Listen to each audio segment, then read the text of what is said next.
Ok, ya empezamos. Hola, bienvenida. Hola. ¿Qué tal? ¿Cómo estás, Blanca? ¿Cómo estás? Bienvenida a Buscando el Cine. Anthony, ¿Cómo estás? muy bien. Qué bueno tenernos aquí. Por este programa han pasado directores, productores, sonidistas, músicos. Pero bueno, ustedes, no sé si decirlo así, quizás sea un poco odioso, pero son como la parte seria del asunto. No, es muy odioso, ¿no? porque Pero serio es desde la primera toma hasta el último ropero. No, pero es necesario que estén acá, porque ustedes tienen una información muy valiosa, que poca gente conoce y es necesario, ¿no? Porque a veces uno, como realizador, tiene eso, tiene el amor, tiene la pasión, incluso llegas a rodar tu película o tu corto, pero lo hablaba en algún momento con Blanca, ¿luego qué hago con esto? O a veces tienes el guión y la idea, pero ¿a dónde voy para poder realizarlo? Eso lo resumen, no es la parte seria, es la parte aburrida. Es verdad. Es la parte aburrida. Bueno, pero no digamos que ustedes son los aburridos, pero Lo que hacemos es muy aburrido. este programa tampoco será aburrido. El escritorio, estar sentado en el escritorio es muy aburrido. Pero es un escritorio al que va gente muy divertida a hablar con Eso sí, ustedes. eso sí. Sí. Además los he visto por allí con personajes que cualquiera quisiera juntarse con ellos. Ah, pues claro. Bueno, de eso y más, ya acá en Buscando el Cine, bienvenidos. Gracias. De nada. Chévere. Ok, estamos grabando. Listo. 5. Acción. Chicos, a ver, ¿qué es para ustedes el cine? A ver, las damas primero. Wow. Las damas primero, bueno. Mira, el cine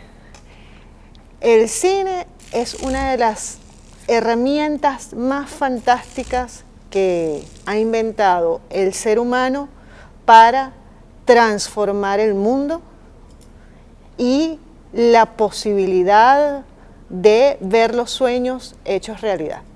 Para mí el cine, más allá de cualquier concepción racional, es absolutamente mágico y trabajar en cine para mí es un privilegio que excede cualquier definición institucional, laboral.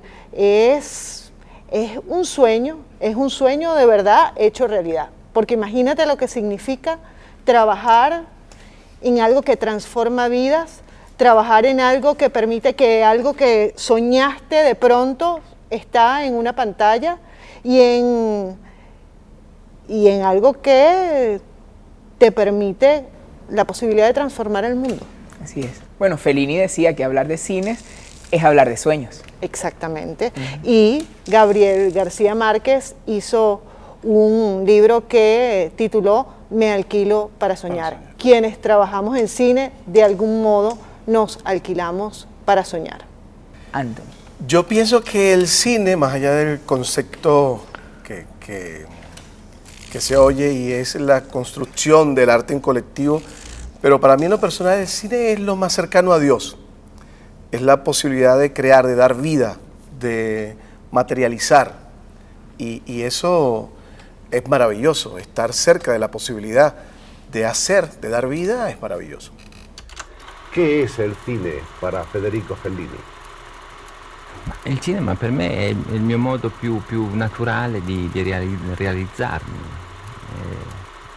Sono io, è la mia vita. ¿Cómo definen a los cineastas venezolanos?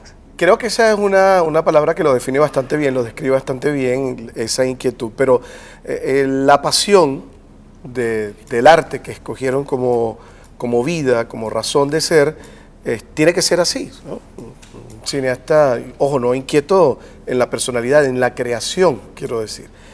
Lleva inscrito el cineasta eso en su quehacer. Pero además de ser una persona inquieta, apasionada, tiene que ser también muy paciente. Tiene que tener la tranquilidad emocional que le permita poder armar lo que quiera hacer de cualquiera de las áreas, porque a veces nos equivocamos en la definición del cineasta y nos vamos, en la mayoría de los casos, hacia el director, no menos hacia los productores, y el guionista pudiera aparecer también por ahí. Pero se nos olvida o no contemplamos en ese cúmulo de trabajadores apasionados, todos soñadores, todos y todas, de la parte obrera, ¿no? Del técnico, de de esa persona que complementa esa pasión, esa idea, ese sueño, y que definitivamente sin él o sin ella, pues el cine no tendría esa forma, manera agradable de hacerse. Desde luego, tú puedes hacer cine solo, tú agarras una cámara y te vas y haces cine, pero esa forma o esa manera de hacer cine es contradictoria al hecho cinematográfico en sí mismo. El hecho cinematográfico como un espacio que congrega, conjuga a todas las demás artes, entonces convida a todos los demás creadores. Para mí, los trabajadores y trabajadoras del cine venezolano, más allá de los autores, más allá de los creadores, son un gremio, porque además se ven como gremio organizado, participativo y combativo. No nos olvidemos que el hecho de que existan estas instituciones, de que exista una institución como el Centro Nacional Autónomo de Cinematografía, de que exista una ley de la cinematografía nacional, se debió originalmente a la iniciativa de los trabajadores y trabajadoras de nuestro cine que se organizaron y lucharon durante muchísimos años para lograr toda una estructura de gestión pública y una legislación pública que por supuesto es en este momento donde tiene su mejor momento desde el punto de vista de la legislación, del entramado institucional que existe, producto de que un cineasta en los años 60 tenía una película lista, hecha con esfuerzo propio y después no tenía cómo estrenarla, no tenía dónde estrenarla. Hoy día los cineastas reciban apoyo institucional público o realicen sus películas con esfuerzos independientes, tienen un marco legislativo que le va a garantizar que esa película no se quede engavetada, sino que pueda ser compartida con el mundo. No nos podemos olvidar que el cine no solamente lo hacen los creadores, lo hacen los técnicos, sino que hay todo otros espacios de trabajo, como por ejemplo lo que eran antes los laboratoristas, pero tienes por ejemplo todo el personal de distribución y promoción de las películas, que son los que, una vez que está la obra, hacen posible que esta obra llegue a las distintas ventanas, hacen posible que el público conozca estas películas. Y también están nuestros trabajadores de las salas de cine. Muchas veces nos olvidamos de que ellos y ellas son también trabajadores cinematográficos. Un proyeccionista es un artista. Los proyeccionistas de 35 milímetros que hubo en nuestro país hasta hace menos de 10 años, porque es hace 10 años que comienza el proceso de digitalización de salas, eran unos artistas de la calibración de esas máquinas fabulosas que hoy día parecen máquinas del tiempo porque nos permiten acceder a una ventana al pasado, que eran los proyectores cinematográficos. Entonces son gente con mística, son gente comprometida con su trabajo, son gente comprometida con el arte cinematográfico. Es así. Lo dices y me viene a la mente Alfredo de Cinema Paradiso, ese maravilloso proyeccionista. ¿Viste? No. E nessuno sa dov'è. Si vede che doveva andare così. Ognuno di noi ha una stella da seguire. Pattigni. Questa è terra maligna. Hagamos algo. Pongamos de ejemplo que soy un muchacho que tiene un guión bajo el brazo. Es decir, tengo un sueño bajo el brazo. Y me encuentro que existe algo llamado Villa del Cine, Anthony, donde se hacen películas, donde me ha llegado la información de que ayudan a cineastas a materializar sus sueños, ¿no? a hacerlos cumplir esa necesidad de comunicar. ¿Qué hace Villa del Cine por los cineastas? ¿Cómo hago para llegar a la Villa del Cine y realizar mi película, ¿hay un protocolo o puede uno de manera espontánea llegar allá y ponerte en el escritorio un guión? Mira, partemos de la idea que en ese ejemplo ese joven no tenga ni siquiera el guión, sino que tiene la idea. Igualmente se acerca a la villa y dice, mira, yo tengo una idea que se basa pues, en hechos reales y es un cuento, hace nuestra sinopsis, y en la villa la recibe o lo recibe el Departamento de Proyectos Estratégicos. Y me voy a ese génesis de la idea, ni siquiera del guión, porque allí en la evaluación que hacen de este proyecto, bien sea una idea ya transformada en guión o no, se le da la orientación y se invita, en el caso que sea así pertinente, a conformar una formación que le permita las herramientas técnicas y desarrollar su idea y convertirla en el guión. Y si ya tiene el guión en ese mismo departamento, pues se le acompaña. Eso pues, lo hacen desde los más profesionales hasta quien esté Nobel en el ejercicio de escribir. Allí se determina o se pule ese trabajo y después pasa a las fases de factibilidad de producción. Tienen que conformarse en la estructura de la villa esos dos niveles necesariamente, porque en la fase de la idea original nosotros tenemos que determinar si esa idea es de interés para la institución, por ende para el Estado, y si su modelo de producción aplica con nosotros o esa persona debe acudir a otros escenarios. Desde la villa, en ese espacio pueden acudir todo aquel que quiera, que necesite materializar una idea o hacer realidad un sueño, pero juntos. No se trata de llevar una idea, escríbamela y háganla. Vamos a recorrer ese camino juntos.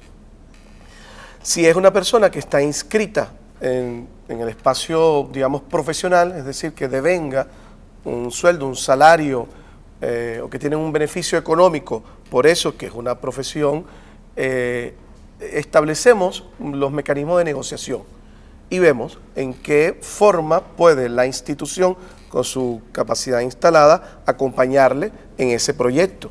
Por ejemplo, ahora mismo estamos rodando Bromelia, de Esther Picharlambides. Ella, por cierto, es la directora que inaugura la Villa del Cine en el 2006. Esther Pitt tiene un guión maravilloso, lo introdujo en el Senat, ganó desarrollo, bueno, cumplió un proceso de maduración que culminó en estos tiempos con la realización de esta obra.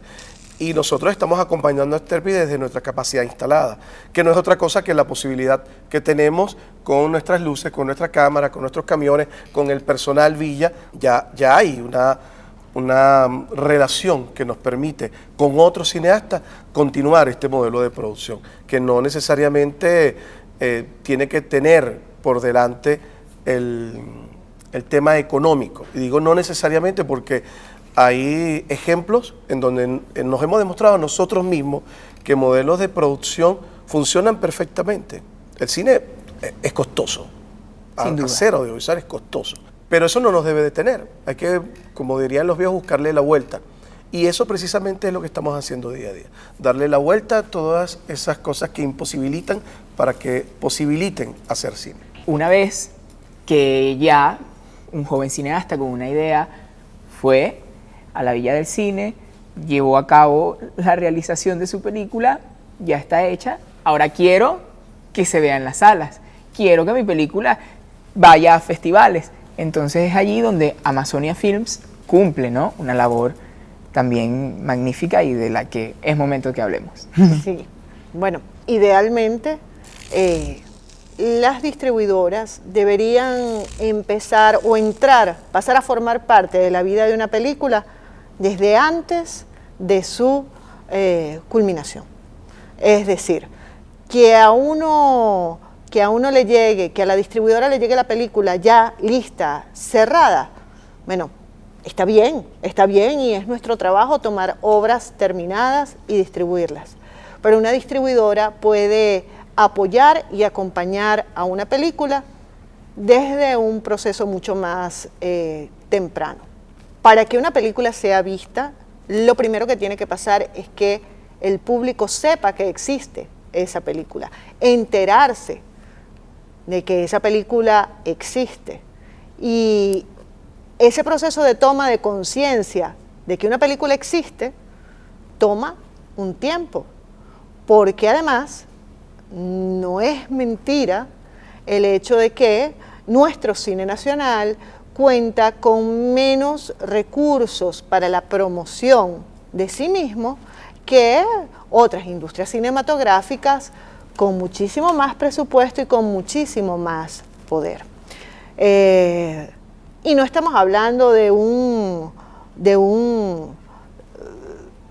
eufemismo que quiera decir que es que el cine venezolano es chiquito y es pobrecito. No, es que la industria del cine de Hollywood es sumamente grande. Y la industria del cine de Hollywood, que hace unas inversiones para salir con sus películas a un mercado de escala mundial, pues bueno, implica el tener éxito en esos lanzamientos de escala mundial, implica unas inversiones en publicidad que evidentemente arropan a el esfuerzo que hacen nuestros cineastas y nuestras casas distribuidoras para colocar esas películas en la conciencia. Yo no puedo decidir que voy a ver una película si no sé que existe esa película y si no he deseado movilizarme a ver esa película. Entonces, en la medida en que una distribuidora entre lo más temprano que se pueda a la vida de una película, puede empezar a hacer aportes creativos a las estrategias de promoción de la misma, ¿no? En una película uno debe pensar hacia dónde va esa película, hacia dónde va a llegar. Esa película es una película para el consumo del público desde una perspectiva masiva, o es una película con un sentido de entretenimiento, ¿no? Y de acceder a un público masivo, una película pensada con una densidad y con unas aspiraciones intelectuales como para ir a festivales de cine de autor, porque eso transforma el recorrido que uno diseña para que esa película cumpla los objetivos que se traza. No todas las películas están hechas para ir a festivales de cine de autor y no todas las películas están hechas para hacer unos éxitos de taquilla como por ejemplo Papita Manito Stone y ahora su secuela Papita Segunda Base. No todas las películas han sido pensadas con ese objetivo y por tanto las películas no siguen el mismo recorrido. Y es eso uno de los aportes que puede hacer una distribuidora de la mano con el director y el equipo de producción. En Venezuela muchas veces nuestros directores están muy solitos, ¿no? Y entonces les toca no solamente hacer la película, sino pensar en cómo se va a distribuir y encargarse de la promoción de la película y buscar los discos duros para hacer los DCP y que esa película llegue a las salas de cine y además estar buscando dónde hacer copias de Blu-ray y DVDs para poderlas mandar a los festivales y encargándose de las inscripciones de los festivales y además de todo viendo si consiguen un diseñador amigo que les haga los pressbooks.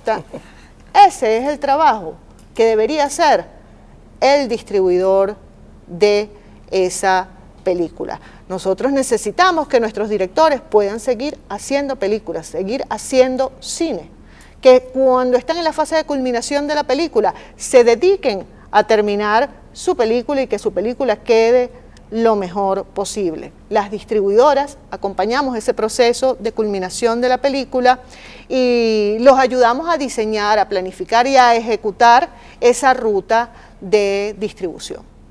Y si entra ANTRA, lo maravilloso es que puede captar material que luego es muy valioso. Y si la película está hecha, no puede ser entrevistas, making of, fotos, en fin, todo un cúmulo de material que luego es valiosísimo en la fase que describe Blanca perfectamente, que es esa fase de buscar. Ahora, cuando conversaba Blanca, me venía a la mente también el director, joven o no, debe pensar para qué quiere hacer cine. Yo quiero hacer cine para hacerme millonario, quiero hacer cine para llevar un mensaje. Siempre vas a llevar un mensaje, pero quiero decir, la razón que te mueve a hacer una película debe estar muy clara en el cineasta. O sea, ¿para qué quieres hacer tu película? ¿Qué quieres con ella? No, mira, va a la distribuidora en esa fase de guión, porque en algunos países la distribuidora incluso aporta, financia, otorga una cierta cantidad de dinero comprometiendo ya la posible venta o comercialización de esa obra.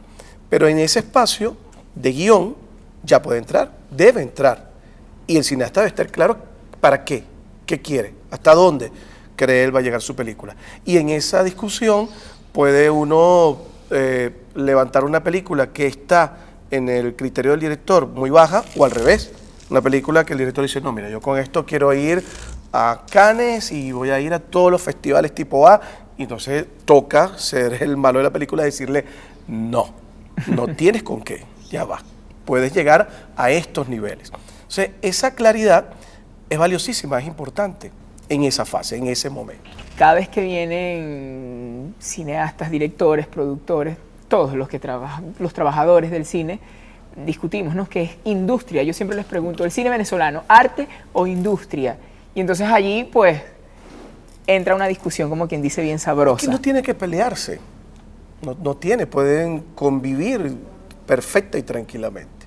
Yo veo a la definición industrial como una fase, ¿verdad? Una línea de producción que cumple fases, pero no tiene por qué dejar de ser arte en lo absoluto, para nada. El cine que hace Woody Allen, en lo particular, me parece un cine maravilloso, artístico, pero no es menos valioso que cualquiera de las películas de acción que puedan presentarle. A que una es arte y la otra no, ¿quién lo decide? ¿Quién? ¿Cómo? ¿Por qué? Ahora, la industria sí está presente en ambas, la forma, la manera, y sobre todo en el cine. El cine es una industria. Es un negocio también. Pero esa es otra definición.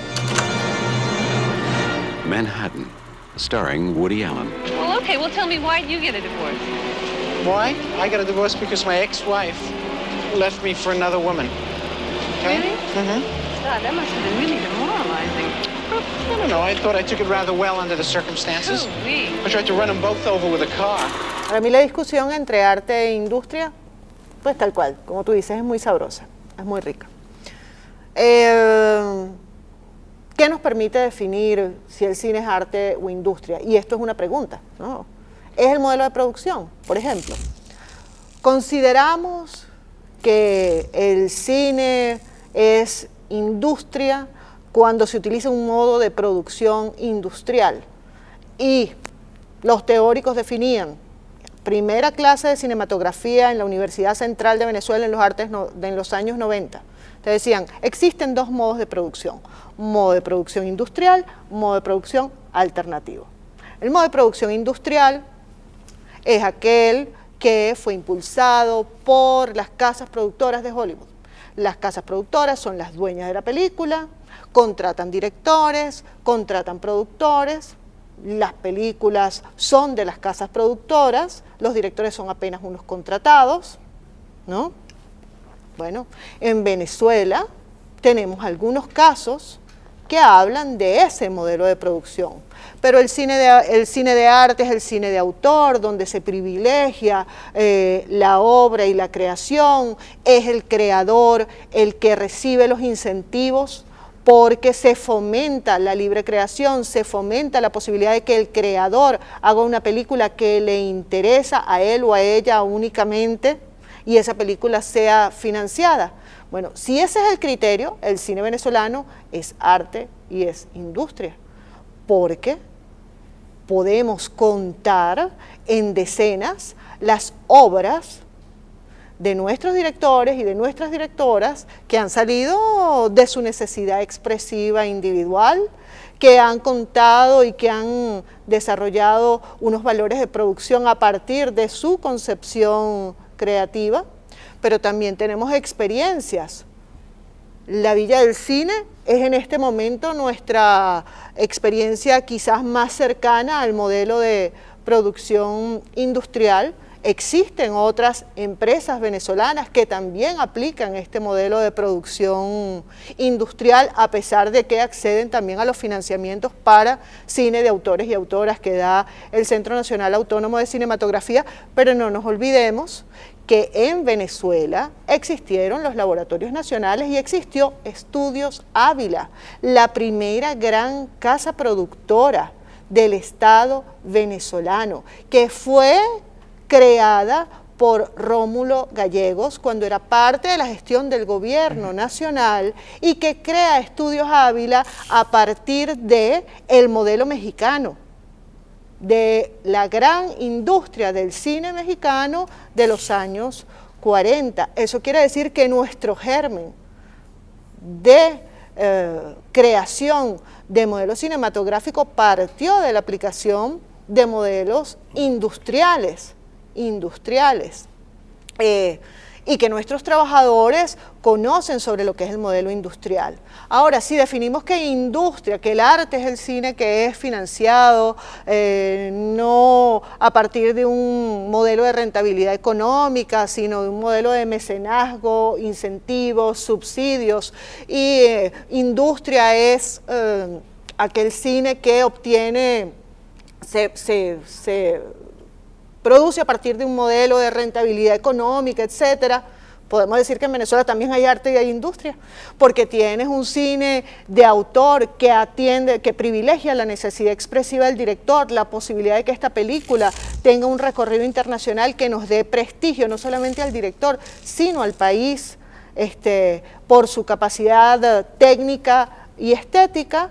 Pero también tenemos películas que pues han sido negocios y han sido económicamente rentables, tanto en la recuperación de la inversión por lo que hacen en taquilla en Venezuela, como en las inversiones y las ventas que se hacen en el extranjero. Sí, y me parece que en Venezuela somos un maravilloso híbrido, ¿no?, en ese sentido, porque además Villa del Cine, que es una gran casa productora, pero además tiene una unidad de capacitación. Así es. Es que necesariamente hay que ir hacia la formación. Ojo, y no estamos inventando nada. Ya en los años 50, 54, por ahí para allá, Román, junto con esta influencia mexicana a la que le debemos nuestro impulso, el empujón cinematográfico, ya experimentaba la participación en el aprendizaje con productores o directores que llegaban a Venezuela a rodar sus películas. Y después se mantuvo en nuestra producción cinematográfica esa necesidad, por lo general del técnico. El técnico llegaba e introducía a alguien que tenía, digamos, las condiciones o características para trabajar en el medio. ¿Cuáles? Bueno, por lo general entraba de recoge cable, ayudante aquí, carga para allá, y este joven en ese modelo de formación iba pasando por todas las áreas. Fíjate qué bonito cómo después terminaba el propio técnico pagándole a ese joven o a esa joven su formación, porque entraba y la producción no le pagaba. La producción le daba el espacio para que aprendiera y el técnico le enseñaba. Muchísimos, cualquier técnico que tú sientes en esta silla, de los viejos, le preguntas cómo se formó y en la gran mayoría te va a decir, yo arranqué recogiendo cables. Sí. Y su experiencia de formación está ahí en ese espacio. Ahora, ¿hemos perdido eso? Yo creo que sí, creo que lo hemos perdido en gran medida. Hay que volver a ese modelo de formación que le permitía al joven adentrarse en este maravilloso mundo, desde cero. No me gradué de director, mi diploma dice que yo soy director y no puedo hacer otra cosa que no sea dirigir. No, eso es un grave error, gravísimo error. Y un ejemplo de eso es el maestro Chalbot, sí, que empezó como aprendiz. Y otros tantos, mira, toda esa generación, toda, una muy buena parte de la generación formada desde los 50, 54 a los 80, 90, parió los cineastas que hoy tenemos, que hoy hacen nuestra película, se formaron Claro, hay gente que tuvo la suerte de ir a San Antonio de los Baños, a París, a Rusia, en fin. Hay también gente que vino muy preparada y capacitada, y a ello también le debemos la calidad de nuestro cine. Ahora, un joven de nuestros tiempos, de cualquiera de nuestras universidades, UNEARTE, la ULA, la Central, sentado en un escritorio, aprendiendo una teoría, que no vaya a ese campo de trabajo, va a ser un cineasta. No. Ese es el espacio que promuevo y defiendo. En el ejemplo Villa, nosotros tenemos la UCC, que es la Unidad de Capacitación Cinematográfica.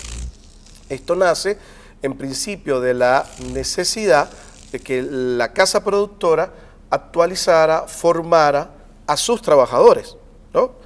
Llega una cámara nueva, bueno, hay que aprender a usarla, hay que capacitar personal en tal campo porque necesitamos más, hay que hacerlo. Y el cineasta, desde la Villa, tenía ese espacio. Yo aperturo desde 2014, junto con los compañeros y compañeras que estamos en la Villa del Cine, haciendo este trabajo de formación, el espacio para que vengan los estudiantes desde las universidades o no, es decir, puede acudir todo aquel o aquella persona que necesite validarse a sí mismo en el aprendizaje. Y te valida cuando pasas desde esa fase intelectual a la operativa, a la práctica, a cargar los rieles, a cargar las luces, a armar una cámara, una jirafa, una grúa, en fin. Ese trabajo ese espacio se está creando en la Villa. Hasta ahora tenemos 3 cátedras que se dictan en la Villa de UNEARTE, y eso ha sido maravilloso. La experiencia, ahora el año pasado rodamos con Ignacio Márquez Caimanes de las Galaxias. Caimanes de las Galaxias tuvo por lo menos 8 jóvenes estudiantes de la UNEARTE que ya habían pasado por la Villa en estas 3 cátedras. Entonces, este joven tiene una suerte de confrontación, ¿no?, del intelecto con la acción que necesariamente va a tener que adquirir para poder entrar a nuestro campo de trabajo. Ahora hay una gran dificultad. La Villa no tiene la capacidad de poder abrazar a la cantidad de jóvenes que pare UNEARTE, que pare la Central, las instituciones que de forma privada también se abocan a la formación. Entonces lo tenemos que hacer todos.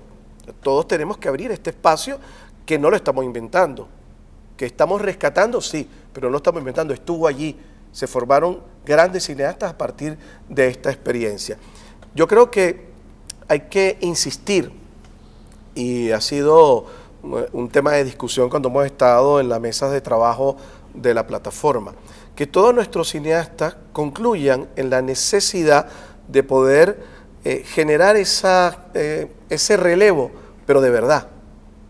Es decir, si de forma independiente, sin el apoyo del Estado, yo estoy haciendo una película, yo debería estar convocando a los jóvenes que luego van a estar haciendo el cine que nosotros necesitamos hacer, el cine moderno, el cine nuevo. Ese cine moderno no se suscribe únicamente a la Villa del Cine o a las casas productoras pequeñas o grandes que tenemos en nuestro país. El cine moderno está desde la capacidad de que un joven pueda hacer su película en un celular. Blanca, ¿pero dónde me formo para ser distribuidor? ¿Dónde se aprende eso? Bueno. Este es otro tema también complejo para discutir. Bueno, tenemos poco tiempo, pero vamos a hablarlo un poco. Justamente, una de las deudas que tiene nuestra academia, ¿no?, formal y no formal, para los profesionales del cine es justo en la formación para áreas distintas a la producción. Nosotros tenemos una cantidad de espacios para la formación en producción públicos y privados. Es decir, tenemos universidades que tienen más de 15, 20 años formando personas en cine, con unos pensums en producción súper interesantes. Ahora, cuando revisamos, la distribución es el misterio mejor guardado. El misterio mejor guardado. Y hay otro misterio también muy bien guardado, que sí es sumamente delicado, donde no hay formación, que es en lo que tiene que ver con la preservación y la catalogación de obras cinematográficas, ¿no? Entonces, una deuda que tiene el mismo sector cinematográfico, que tenemos las instituciones públicas y que tienen también los profesionales de los gremios distintos al de la producción cinematográfica, es el poder generar espacios para la formación en distribución, en promoción, en marketing cinematográfico, en periodismo cinematográfico. Bueno, entiendo que ahora hay unas iniciativas para ver si se trabaja con la crítica cinematográfica, pero también la formación en preservación y archivos de cine. En este momento la mejor manera de aprender es, bueno, existen algunos talleres que dan algunos profesionales sobre marketing cinematográfico, sobre promoción, pero en ese antiguo y tradicional esquema de el aprendiz que se aproxima al trabajador experimentado y tiene la oportunidad de aprender. Esa es una tarea pendiente que de hecho estamos pues poniendo y hemos puesto sobre la mesa también de la plataforma del cine y el audiovisual, y que hemos discutido también con algunas de las escuelas de cine, porque vemos que hay una necesidad importante de profesionalizar estas otras áreas de trabajo cinematográfico. La formación, la verdad, es donde deberíamos colocar todas nuestras apuestas, porque en este cine tecnológico, en este cine de la era que nos toca vivir, que es tan vertiginoso, que es tan rápido, que es tan inmediato, por ejemplo, hay áreas que no se están contemplando en pensos de formación. Una pudiera ser, te pudiera nombrar de las nuevas, media manager, un media manager, ajá. Entonces lo hemos hecho de forma autodidacta, y alguien que tiene unos conocimientos en el área de computación, agarra un software, un hardware y empieza a gastar. Y es muchísimo más que eso. Tiene la responsabilidad de colocar los codes de la cámara, en fin, una serie de pasos técnicos que son importantísimos. Y pudiéramos hablar de muchas nuevas profesiones que este cine digital ha formado, pero también hay que hablar de las viejas profesiones. El foquista, por ejemplo. El foquista, que es tan importante y clave en el rodaje de una película. Y otras tantas, maquinista, en fin. La necesidad de formar a nuestros jóvenes en las áreas nuevas, pero también en las viejas, es importantísimo para que dentro de 10, 20 años nuestro cine siga conservándose y sigamos haciéndolo nosotros mismos. Pero hay algo interesante que está pasando en la gran industria. Lo que es, para no citar a Hollywood, pudiéramos hablarte de Bollywood o cualquier otra industria. Brasil tiene una industria de cine bastante movida. El cine en 35 milímetros desapareció, ese cine que quedó en el romanticismo. Mira, yo creo, y hay películas de esa gran industria que están demostrándolo, yo creo que por alguna razón nosotros vamos a volver al 35 milímetros. Por conservación, por romanticismo cada vez menos, más por necesidad. Y la prueba, no solamente de que hay híbridos, cosas que se están rodando en digital, pero también aparece por allá un 35. Y los cineastas que tienen más capacidades de esos grandes nombres están rodando sus películas en 35 completas. La preservación pareciera ser uno de los elementos más puntuales de esto. Pero ya hay cine industrial que está encargando a las empresas realizadoras de 35 X cantidad de millones de pies. ¿Por qué está pasando eso? Tendríamos que preguntárnoslo nosotros y revisarnos. Yo tengo teoría, hemos discutido mucho esto. Tú tienes un cine digital que lo guardas en contenedores digitales. Son apenas 10 años que está en el mercado esta línea de producción digital. En 10 años no puedes probar el elemento de conservación. Es decir, tú agarras un disco duro, terminaste tu película, la metiste allí, la guardaste, pasaron 100 años, menos, 5 años hasta semanas. Y vas y la buscas y dices, bueno, vamos a ver la película. No está. Se borró. Se borró un virus, en fin. Ahora, eso es algo que tendríamos que ver, lo que dice Blanca de la formación, la mística del trabajo que tenían nuestros montadores, los ingenieros de sonido, el proyeccionista. O sea, a eso habría que volver. Muchachos, sin duda, nosotros debemos hacer un programa más y quizá otro programa más. Es una deuda que tenemos. Y además, hay que ir a Villa, hay que ir a Amazonia, porque hay mucho que seguir tratando. Yo les agradezco de verdad que hayan venido a Buscando el Cine, han aportado muchísimo y estoy seguro que quienes vean el programa pensarán lo mismo. Anthony Gómez, por Villa del Cine, Blanca Rey, Amazonia Films, gracias por venir.